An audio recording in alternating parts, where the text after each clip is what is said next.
Hoje, 57% dos sócios da Sociedade Brasileira de Reumatologia são mulheres, porém apenas 30% representa cargo de liderança. Então, será que todo mundo sabe mesmo o que é equidade de gênero? Sofremos inequidades ou injustiças nos pequenos momentos do nosso dia a dia. Olá, você está em mais um SBR Cast. Sou Maria Luísa Negrisoli. E eu sou Erivelton. E hoje nós vamos receber a doutora Mariana Peixoto para falar sobre disparidade de gênero na reumatologia. Afinal, esse é um tema muito importante, segundo o World Economic Forum, nenhum de nós e talvez os nossos filhos veremos a paridade de gênero nas nossas vidas cotidianas. Isso porque essa marca não será atingida nos próximos 135 anos. Vou apresentar a doutora Mariana, ela é presidente da Sociedade Mineira de Reumatologia, membro das comissões de artrite reumatoide e Centro de Terapia Assistida da SBR, preceptora de reumatologia da Santa Casa de Belo Horizonte e coordenadora do projeto Reuma Equity da SBR. Seja muito bem-vinda, Mariana. Obrigada, Erivelton. Obrigada, Malu. É um prazer estar aqui hoje no podcast da SBR. Bem-vinda, minha querida. E assim, esse termo equidade de gênero está finalmente, em alta. A gente fica muito feliz, nós, mulheres, mas a gente se pergunta, será que todo mundo sabe mesmo o que é equidade de gênero? Tem a ver com igualdade, né? E também eu acho que a gente pode aproveitar esse início para falar como que a gente pode identificar uma inequidade, né? Acho que com esses conceitos, acho que a gente consegue entender o tema. Tá ótimo. Bom, a equidade de gênero, ela foi definida pela Organização Mundial de Saúde como um processo de ser justos com homens e mulheres, sendo um dos principais objetivos relacionados ao desenvolvimento sustentável. Mas equidade é diferente de igualdade. Igualdade é oferecer a mesma coisa para todo mundo, as mesmas oportunidades. E equidade é oferecer oportunidades distintas para quem tem necessidades distintas. E sabemos hoje que homens e mulheres socialmente têm necessidades distintas. Por isso é importante entendermos bem a equidade para que todos tenham as mesmas oportunidades lá no final. Mas o que temos que oferecer hoje é diferente para cada um de nós. Certeza. E, Mariana, a gente sabe que as nossas instituições, elas são um reflexo da sociedade, né? E quando a gente olha para a nossa instituição, que é o que a gente pode falar aqui, da SBR, né, ela, desde a sua fundação lá em 1949 até hoje, a gente só teve duas mulheres na presidência, né? E aí, as poderosas, Vamos lembrar aqui, doutora Emília Sato e doutora Ieda Laurindo. Exatamente. E na diretoria executiva, já tivemos mais 35 mulheres aí na diretoria executiva, né? Primeiro, eu acho que é importante, então, para a gente falar como que você acha que essa evolução modesta, na verdade, que é uma evolução, mas que ainda é modesta, ela das mulheres no cargo tanto da SBR, fazer um recorte também se isso reflete a realidade brasileira, como que você entende isso? Ótimo. Então, primeiro, explicando um pouquinho, já juntando na pergunta que você tinha feito, de como a gente identifica uma inequidade. Muitas vezes, esperamos um fato muito chamativo, um fato muito intenso para poder dizer que aquela pessoa sofreu um ato de inequidade. Mas não é assim que acontece no dia a dia. Historicamente, as mulheres têm menos oportunidades, recebem menos convites, às vezes uma fala um pouco preconceituosa, uma brincadeira também um pouco preconceituosa. Tudo isso podem ser exemplos de inequidade. E um deles é justamente a representatividade das mulheres nos cargos de poder. Então, entrando aqui nos dados da sociedade brasileira, hoje, 57% dos sócios da Sociedade Brasileira de Reumatologia são mulheres, porém apenas 30% representa cargos de liderança, como o Erivelton disse, na diretoria executiva, coordenação dos congressos, unidade de pesquisas e representantes também nos órgãos públicos. No Congresso Brasileiro de 2020, já tivemos uma grande participação de mulheres como palestrantes. 48% dos palestrantes eram mulheres. Porém, a parte de coordenação, conferências nacionais e internacionais, tinha uma prevalência muito maior dos homens. Em compensação, os temas livres eles foram predominados pelas mulheres, o que mostra que as mulheres têm alta capacidade de produção científica, porém podem ainda não estar sendo reconhecidas. Muito interessante o que você está colocando, Mariana. E eu acho que esse é um momento ótimo com esse retrato para você contar um pouquinho para a gente sobre o Reuma Equity, né? Para quem não sabe, a nossa convidada, ela está desenvolvendo um projeto sobre equidade de gênero na reumatologia, e a gente quer saber tudo sobre isso. Inclusive, a gente já divulgou no Insta da SBR um link para que as pessoas preencham a pesquisa, e a gente queria saber como que ocorreu o insight para o projeto, como que o projeto está estruturado e quais as perguntas que vocês estão procurando responder aí com a pesquisa. O projeto Reuma Equity é um projeto da Sociedade Brasileira de Reumatologia e partiu de uma demanda do nosso presidente, Ricardo Xavier. Esse projeto ele é feito em parceria com a AUI, que é a Associação de Mulheres em Reumatologia, que é coordenado pela Grace Wright, nos Estados Unidos, e também em parceria com a Laura Coates, do EULAR, que desenvolve um projeto semelhante na Europa. O nosso objetivo é avaliar o cenário atual da equidade de gênero na Sociedade Brasileira de Reumatologia e, a partir daí, compilando esses dados, desenvolver estratégias de melhorias para as inequidades que nós iremos encontrar. Provavelmente iremos encontrar, mas ainda não temos a resposta absoluta desses dados. E o projeto ele é estruturado em 3 etapas.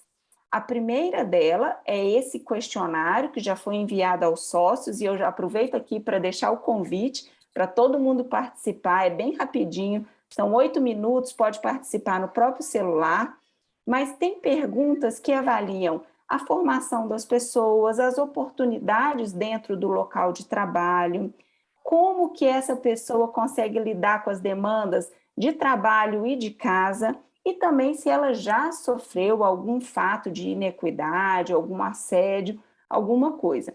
É importante ressaltar que homens e mulheres devem participar, que precisamos dos dados dos dois para vermos como estamos dentro da nossa sociedade.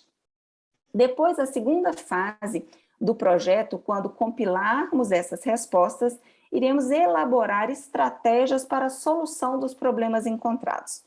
E a terceira fase do projeto é avaliar novamente se essas estratégias aplicadas conseguiram alcançar os resultados desejados. Legal, aproveitar para convidar todo mundo para responder, então, esse questionário. E já está disponível lá no link da bio, lá no @Sociedade de Reumatologia. E nós vamos deixar também aqui na descrição do episódio do podcast. Vocês vão ver pelos stories lá também, vários arrastas aqui, né, Iri? A gente vai colocar. Então, não deixem de participar. Aproveitando que você falou que todo mundo vai responder suas experiências pessoais, né, com esse tema, você é uma estudiosa, né, agora de desigualdade de gênero, e a gente gosta de saber um pouquinho, né, do nosso convidado, por que ele é tão apaixonado, às vezes, por temas, né, que ele vem aqui discutir com a gente. Você tem alguma história pessoal de alguém próximo a você? Por que você se interessou, se interessa e trabalha tanto agora com essa temática, Mariana? Bom, é importante ressaltar que todo mundo realmente espera um fato muito grandioso para poder dizer, virei a chave a partir desse fato, pois sofri uma injustiça, sofri uma inequidade. Mas isso não acontece na maioria das pessoas. Sofremos inequidades ou injustiças nos pequenos momentos do nosso dia a dia. E nós, mulheres que somos mães, que gostamos de ser mães, que queremos estar com os nossos filhos, não perdemos a nossa capacidade científica e nem a nossa capacidade de trabalho. E muitas vezes esse fato fecha portas. E todos nós sabemos, em entrevistas de emprego, é mãe, não é mãe, quer ser mãe? Então são fatos que, mesmo de maneira leve, de maneira delicada, já mostra que isso pode ser um empecilho para a evolução da carreira daquela pessoa. Cientistas, muitas vezes, perdem status no nível de publicação, pois ficaram um ano sem publicar no ano da maternidade. Então, é importante a gente entender que a família, ela precisa de todo mundo junto. Então, os homens também têm mães, os homens têm irmãs, e é importante ressaltar que a sociedade, ela precisa estar equilibrada para a gente conseguir uma plenitude de satisfação para todos. Então, equidade de gênero não é levantar uma bandeira a favor de um grupo ou de outro, é levantar uma bandeira a favor de uma sociedade justa, equilibrada e que dá oportunidade para todo mundo. Mariana, muito interessante quando você fala das pequenas coisas, né? E eu acho que a tecnologia permeia hoje a nossa vida, o algoritmo, né, que dita o que a gente compra, o que a gente vê na telinha, ele nada mais, ele reflete aí os vieses da sociedade, né? Porque quem está ali por trás, o programador, normalmente é um homem, né? Um homem branco, né? E até aí, nessa pequena coisa, a gente vê que existe uma influência, né? Em como o nosso trabalho vai chegar, né? Como a gente vai ser retratado aí por essa tecnologia. Então, em todos os lugares nós vemos, né, pequenas coisas que levam à dificuldade das mulheres, né, de atingir os seus objetivos, né? O que você acha disso? Bom, ainda hoje vemos muito claramente uma distinção de profissão entre homens e mulheres. Quando pensamos num cirurgião, pensamos num cirurgião homem, não pensamos numa cirurgiã mulher. E as mulheres são extremamente capacitadas e são excelentes cirurgiãs. Os cientistas, pensamos no cientista e não na cientista. E vemos hoje, realmente, até com a produção das vacinas contra o Covid, o número de mulheres fantásticas que estão dentro da ciência. Então, existe, de fato, ainda essa discrepância de entendermos o que é uma profissão para o homem e o que é uma profissão para a mulher. Dentro de um consultório, talvez pudéssemos pensar, ok, as mulheres estão mais relacionadas ao cuidado, então não tenha tanta discriminação. Mas tem um caso interessante que eu ouvi de um casal reumatologista que tem uma clínica. Quando eles chegavam na clínica, as funcionárias, que eram funcionárias dos dois, chamavam ele de doutor fulano e ela pelo nome. Então, ela não era a doutora fulana, ela era a fulana e ele era o doutor. Então, são essas pequenas coisas que estão enraizadas dentro do nosso conhecimento, dentro da nossa sociedade, que seria importante a gente mudar. Então, as profissões, elas são amplas. Aquele que se capacita pode realizar aquela profissão. Então, precisamos realmente derrubar essa barreira, que é um preconceito, mas eu acho que chegaremos lá em algum dia. E você já até falou isso para a gente, Mariana, a importância da sociedade, de termos uma sociedade mais equitária para todo mundo, né? Eu acho que talvez é legal a gente falar como que os homens podem ajudar nesse processo também, assim, né? Já que é importante para todos nós, como que os homens, como motivá-los e quais as estratégias, assim, que eles podem ajudar para, na verdade, nós termos uma sociedade aí mais equitária do ponto de vista do gênero. Exatamente. Como eu falei, uma sociedade equilibrada, ela traz benefícios para todos.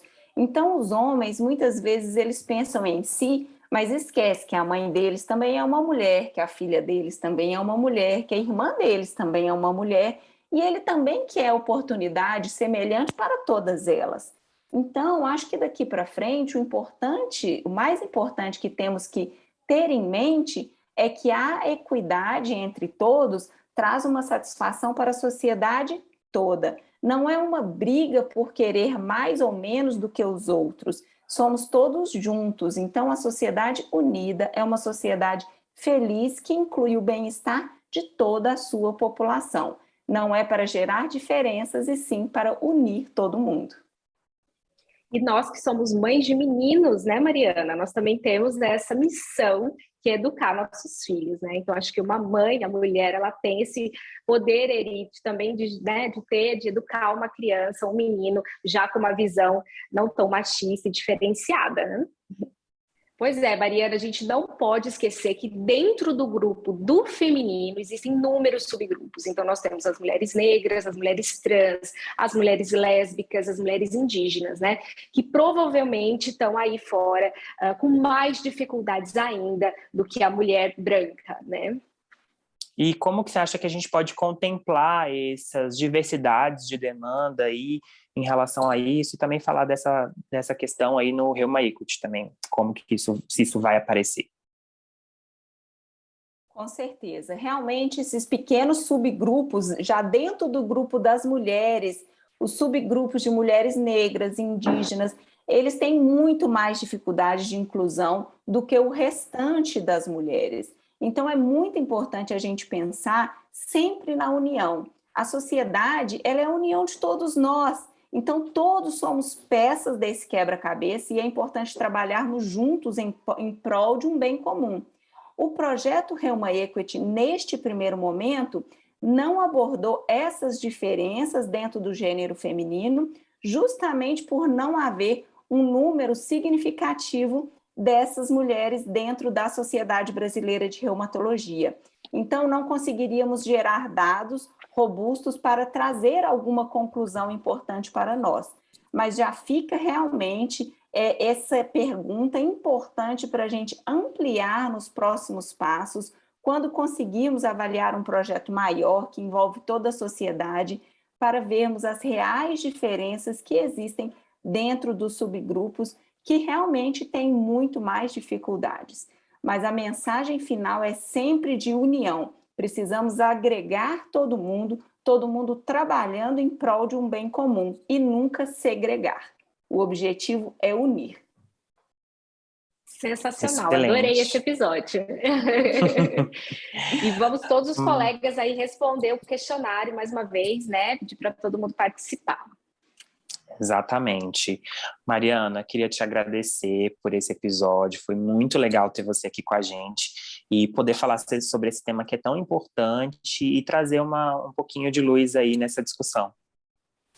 Eu que agradeço, viu, pessoal, Malu, Erivelto e a Sociedade Brasileira de Reumatologia pela oportunidade de fazer esse projeto e de vir aqui divulgar e convidar todos os reumatologistas para participarem, porque o objetivo, como eu falo, é sempre o bem para todo mundo. Obrigada, viu, pessoal? Foi ótimo. Bem, tchau, tchau. Obrigada, Um convido todo Obrigado. mundo para ir lá nas redes sociais da SBR, @Sociedade de Reumatologia, deixar a sua crítica, a sua sugestão, para a gente fazer um programa cada vez mais com a cara de todo mundo, com a nossa cara do reumatologista, tá? Um beijo. Obrigada, Mariana. Obrigada. Tchau, tchau, gente. Tchau. Tchau.